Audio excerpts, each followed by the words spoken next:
book lovers! Laura here. I'm back to do another reading vlog. I'm here to do a tag.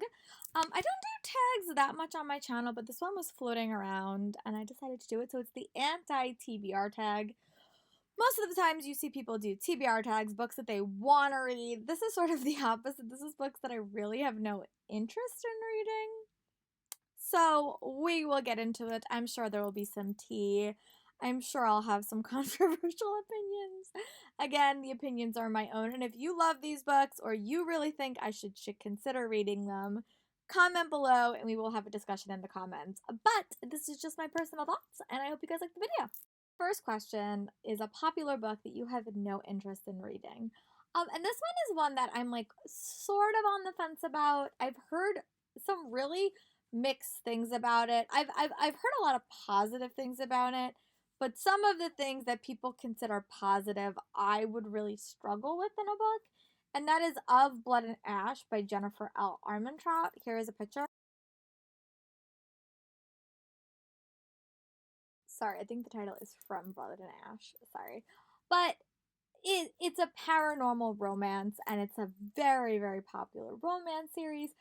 And if a story has a very heavy romance plot and not much else, I tend to get a little bit bored with it.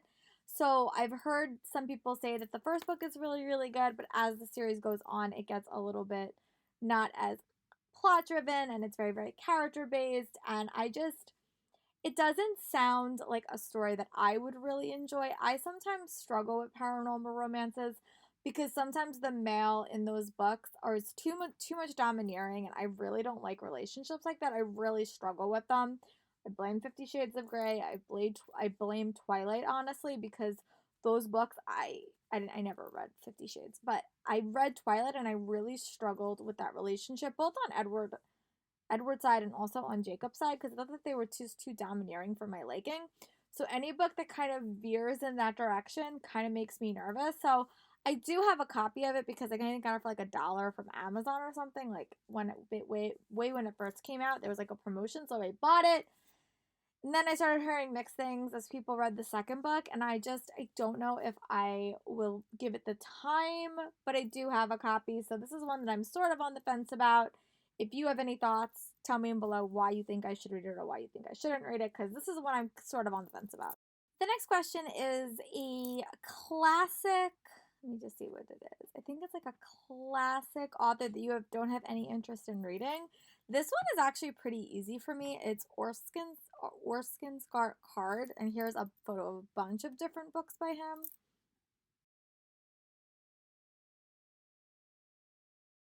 You're gonna sense a theme in a lot of these anti-TBR categories, and these are just authors that have beliefs that I just don't think are appropriate or okay, and I really struggle to support them in any monetarily way. So I won't be buying their books. I won't be supporting them monetarily if I can help it. Just because I really don't think that they should have my money or that I should be putting my money into them when I know that they support causes that I don't believe in.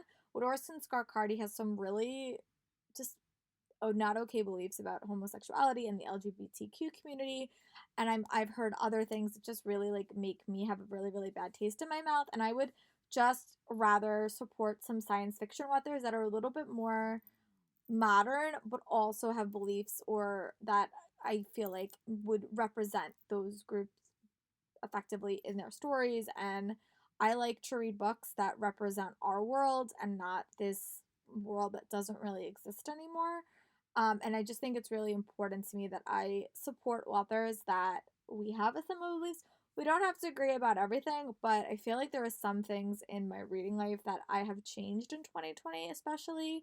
I have got rid of a lot of authors' books. I've decided not to read of a lot of authors, and this is just one that's always stuck with me since I was in high school. We had one of my college classes talked about him a lot, and I just remember being a little bit off put, so I probably won't be picking up by anything by him in the future.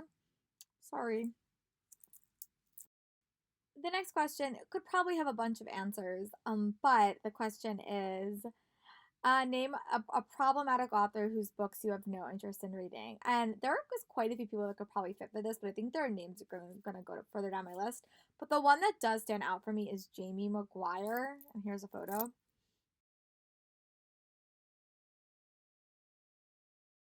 I have always said I'm not the biggest pure romance author.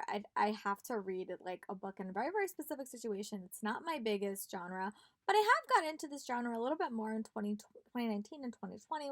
So I've read a little bit more, but I just, seeing her and her behavior and her actions and what she said in the aftermath of the Black Lives Matter protests, I have no interest. I don't want to support her. I don't want to give her any publicity. I don't even like talking about her, honestly, but that is the one author that immediately stood out to me. And I hadn't picked up her books before. They sounded interesting to me, but honestly, nope. Much rather support a different author and give them business than give this woman with hateful beliefs and hateful comments money, honestly. The next question is an author that you read a couple of books by and have decided the books are not for you. And this is just sort of in general, but I'm going to finally talk about Stephanie Meyer officially. I've talked about her on my channel a lot, but this is like the tea.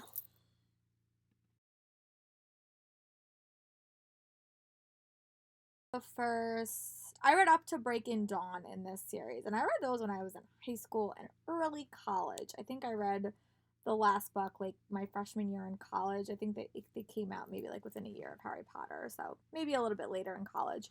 And I remember I I enjoyed them. At that point, I liked Bella and Jacob. But I took like I mean by the time the movies came out, I was super like disenchanted with the series.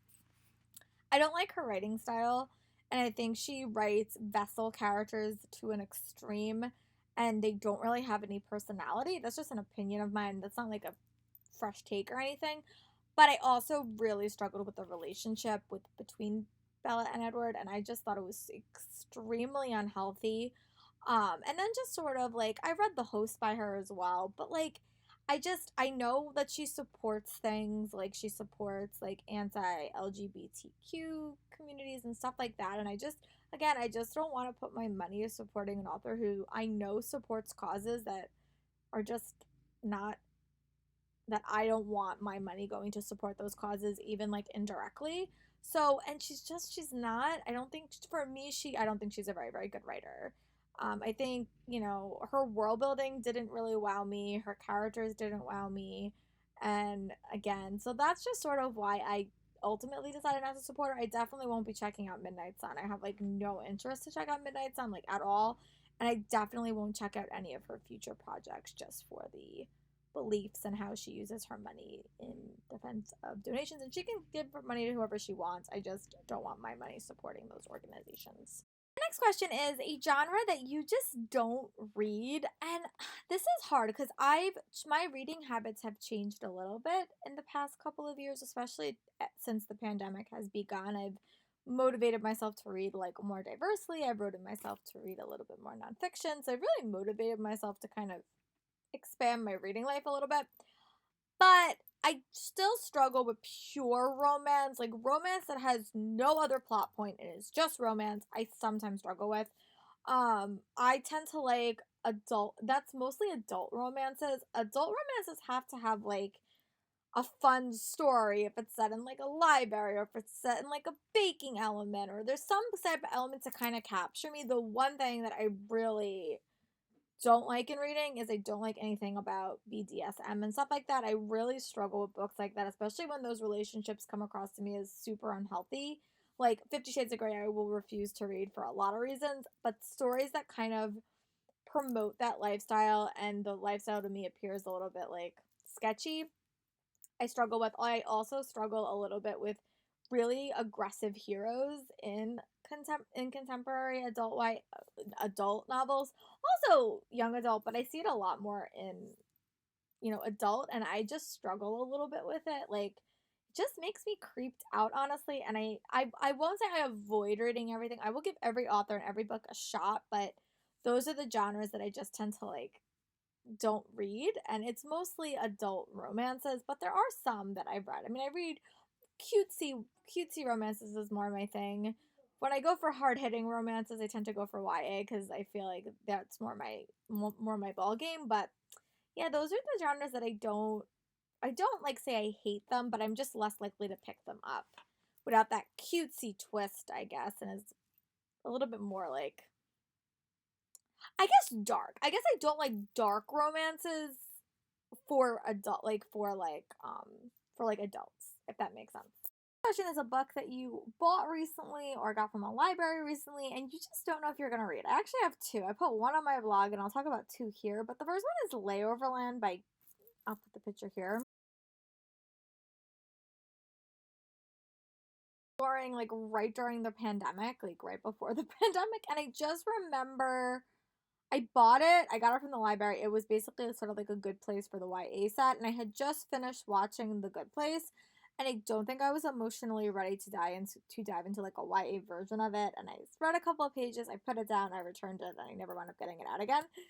But the other one is just a bigger one, and it's Anything I Have by J.K. Rowling that I haven't read yet, which is the Cormoran Strike books. I still have Lethal White that I don't know if I'm ever going to read. I just got Ichabod, which I don't know if I'm going to read. And I'm just really struggling with that decision because I really have we have diverged. There's been a path in the road and I have to take one path and J.K. Rowling has taken another path. And it's really hard because Harry Potter will always be a series that I love and I adore and I love that series. You know, I have Funkos to the hilts, as you could see behind me, that are Harry Potter. I think the messages in Harry Potter are amazing. I like talking about the books. However, I don't think her attitudes or her beliefs are any way stretching in mine. So it's really a hard leveling field. I don't want to support her anymore. But I'm in the middle of these series. Well, at least the the Lethal White series. I got a couple of as gifts because people know I like her. I used to like her. So I'm sort of in that moment of like, what am I gonna do? Am I gonna read it? Am I not gonna read it? But I don't know. I just know that I'm always gonna read Harry Potter. Like that's something I'm always gonna do, and I'm just sort of kind of taking J.K. Rowling out of that equation. But I'm also just struggling with how to still love Harry Potter but not support her financially, and that's sort of hard for me at the moment.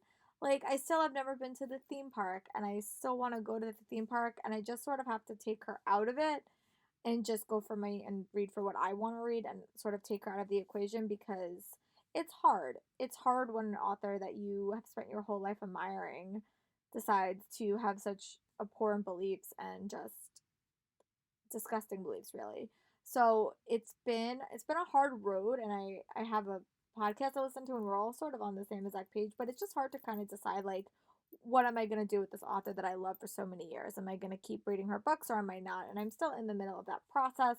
It's probably going to be not reading her books in the future, but I'll just have to unhaul them in the near future, I guess. But that's my thoughts on those two series. J.K. Rowling definitely a little bit more like problematic to me or potentially problematic because I do really like her writing style, but just not her beliefs anymore.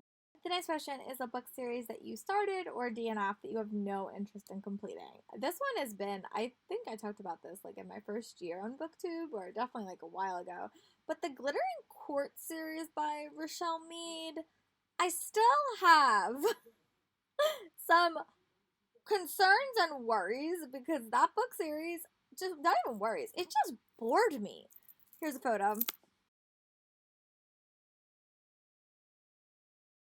I have to preface this by saying I loved her Vampire Academy series, probably the only book series in the world that will have turned me around on vampires. I loved her Bloodline series. This book series just really bored me. I did not like the main character at all. Felt it was boring. Nothing really happened. Definitely not a fantasy book. Probably a mixed marketing attempt, which should not have been marketed as fantasy. It should probably have been like historical fiction.